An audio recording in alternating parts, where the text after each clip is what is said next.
Здравствуйте, дорогие друзья! Доброго времени суток! Это Надым, это замечательное учреждение, детский садик «Родничок». Только что прошло прекрасное мероприятие, на мой взгляд, получилось. Вот рядом со мной прекрасная женщина, которая завидует всем этим. Это Юлия Александровна. Фамилию скажите, пожалуйста. Ростовщикова, да.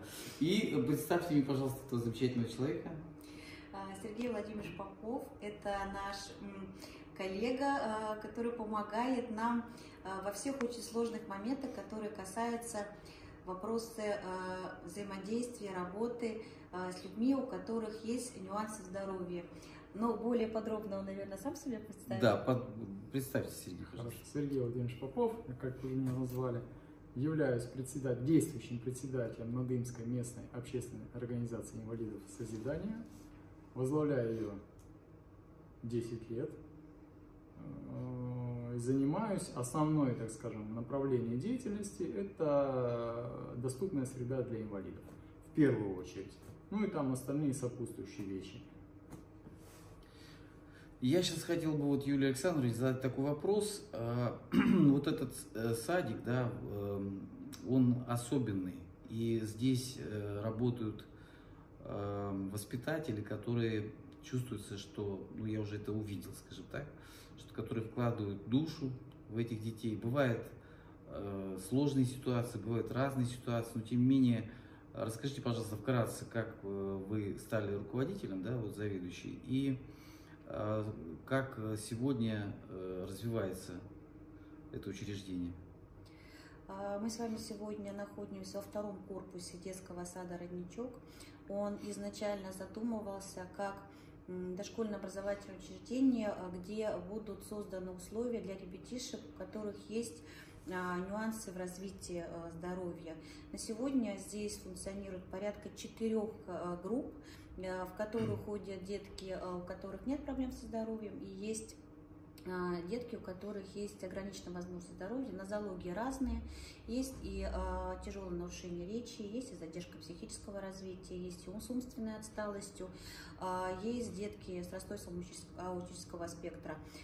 Здесь, конечно, созданы те условия, которые необходимы для этих ребятишек. Ну, конечно, на входе это возможность адаптации входа в здание, это и наличие пандуса, лифт, который позволяет менее мобильным, скажем так, нашим гостям, да, родителям доходить до любой локации.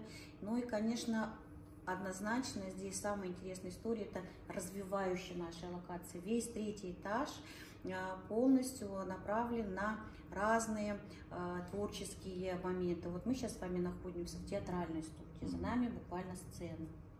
Поэтому здесь и акустика такая достаточно широкая, и есть определенное оборудование рядом, музыкальный зал. Буквально рядышком с музыкальным садом это наша изюминка, это центр Монтессори, он единственный в Надымском районе, где по технологии Марии Монтессори он полностью собран по разным направлениям.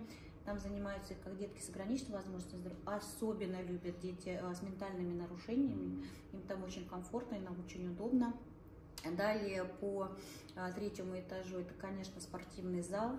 Там присутствуют и классические наборы спортивного инвентаря, но и есть даже тренажеры для ребятишек именно с особенностями и с опорниками, и ходунки, и всевозможные на разные укрепления группы мышц. Дальше у нас очень интересное, излюбленное место – это библиомедиатека. Она представлена как классическим набором книг, так и медийным оборудованием, где можно проводить все возможные развлечения, но и главное это познавательная история. И рядом это творческая мастерская, это тоже очень интересная история, где мы учим детей шить, выжигать, мы работаем с глиной. И на 1-м этаже у нас, извините, на 2-м этаже это наша особая история с прошлого года. На этом центре у нас работает Центр социальной адаптации для детей с ограниченной возможностью здоровья младшего школьного и старшего дошкольного возраста. Его посещают дети, не являющиеся нашими воспитанниками. Помимо того, что у нас создана сильная педагогическая команда для наших воспитанников, то когда заканчиваются занятия с нашими воспитанниками, к нам приходят на консультацию, проходят интенсивные курсы нашими специалистами, детки, которые не посещают наш детский сад. Порядка 2-3 раза в год к нам приезжают наши партнеры, это реабилитационный медицинский центр «Сакура». Они проходят прям такие реабилитационные курсы в рамках нашего соглашения с нашим региональным благотворительным центром ЕМИНЭ, который поддерживает семьи очень активно и вот сопровождает, экономически сопровождает вот эти реабилитационные курсы. Поэтому, да, своего рода мы вот такой вот островок понимания и создания помощи вот именно не только детям, но и родителям. Буквально вот завтра у нас как раз кемпинг выходного дня. Это традиционные наши встречи, где приходят дети и родители, не наши воспитанники, а именно и школьники, и других детских садов. Ну, вот эта дополнительная нагрузка, все-таки сложно, наверное, справляться педагогам, когда отдыхать. Знаете, отдыхаешь тогда, когда ты делаешь правильные, хорошие дела. И когда ты понимаешь и видишь эту отдачу в глазах родителей, потому что дети особые, они не всегда могут сказать спасибо. Но насколько они втягиваются в эту всю историю, насколько они взаимодействуют вместе с нами, вот это как раз то, для чего мы это делаем. Это всего час, но час такой интересного взаимодействия, ты понимаешь, насколько ты после этого обогащаешься, понимаете?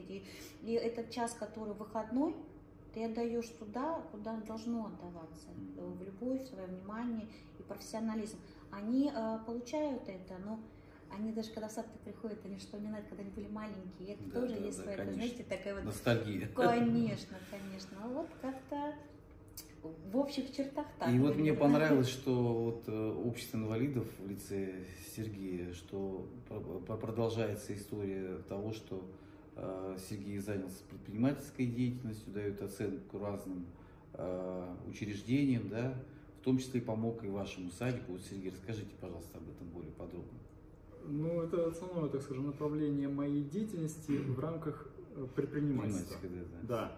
То есть началось оно, конечно же, с общественной деятельности, когда стали поступать в общество инвалидов просьбы о согласовании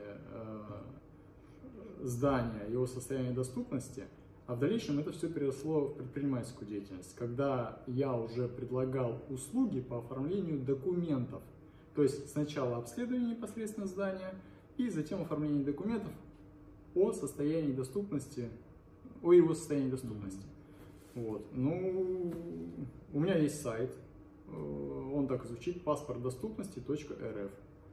Там описывается просто виды услуг и описано... Просто не все организации сегодня владеют нормативами необходимыми, да? Да. Но дело в том, что так как это специфика определенной работы, и организации, они не обладают этой спецификой, не обладают этими знаниями, эти знания им, в принципе, не нужны. Поэтому можно, как говорится, заказать эти услуги на стороне, когда придет на объект эксперт, оценит и сделает выводы соответствующие. Более того, хорошо тогда, когда эксперт, извините, что перебиваю, придет такой, который в этом как раз разбирается, потому что есть люди, которые, скажем так, поверхностно что-то знают, да, знают нормативы и так далее, а когда конкретный объект, конкретная логистика помещений там, и так далее, часто мы сталкиваемся с тем, что, допустим, там вот стоят где-то пандусы, стоят где-то какие-то вспомогательные такие устройства, да, но они там, во-первых, не нужны, их поставили там просто так, потому что кому-то захотелось, да, а оно, может быть, здесь не нужно, а вы как раз вот уже на собственном примере, на собственном опыте вы сразу видите все и недостатки, и плюсы и минусы, правильно же? Да. Причем опыт как раз изначально это нормативная документация, изучение тех требований, которые предусмотрены этими документами, нормативными имеется в виду. А в дальнейшем уже переложение этого знания на практике. Вот. И, соответственно, иной раз бывает такой случай, когда теория, то есть нормативы требуют одно, а на практике смотришь, исходя из целесообразности, этого не требуется, и реализация этого будет, может быть, даже мешать Поэтому вот уже делаем выводы. Но у нас казус тоже, да, был, когда мы работали с табличками Брайля, да, нам поставщики их предоставили, и мы понимаем, что в рамках действующего законодательства не подходил шрифт. Люди абсолютно понятные, адекватные, лояльные. Мы заказываем переделку. У них, помните, когда пока они нам переделывали, вышло новое законодательство в конечном итоге, что можно было оставить так, как есть. Но в любом случае мы были благодарны нашим тоже партнерам, что они нас услышали. Соответственно, это был дополнительный подарок, но в то же время вот такие-то тоже как бы происходят из жизни. Вот как раз к сожалению, не угонишься. Нормативы меняются, и вот норматив и требование длится какое-то, потом его пытаются применить в том или ином учреждении, все реализовали, а потом происходит изменение, когда это требование убирают из нормативов. И получается, что но опять нужно переделывать. Чаще всего это происходит как раз из-за некомпетентности тех людей, которые этим занимаются. Потому что все-таки в каждой области, как сказать, должен быть человек, который разбирается. А кто, как не сами инвалиды, да, в этом вот как раз хорошо, что есть возможность и на этом заработать, и принести пользу обществу. Я хочу сказать, что вы же еще и были муниципальным депутатом, да? Ну да, я 15 лет отдал, скажем так, местной политике. В 2005 году попал я в партию, и потом в 2015, через 10 лет, я стал депутатом. И до 2020 года я полный срок занимался общественно-политической деятельностью уже на уровне муниципалитета. Я хочу вас поблагодарить за сегодняшнюю беседу, за встречу. Мне хочется, чтобы вот этот опыт, который здесь есть на Дыме, кто-то услышал, увидел. И вот Сергей уже назвал свой сайт. Еще раз назовите, пожалуйста.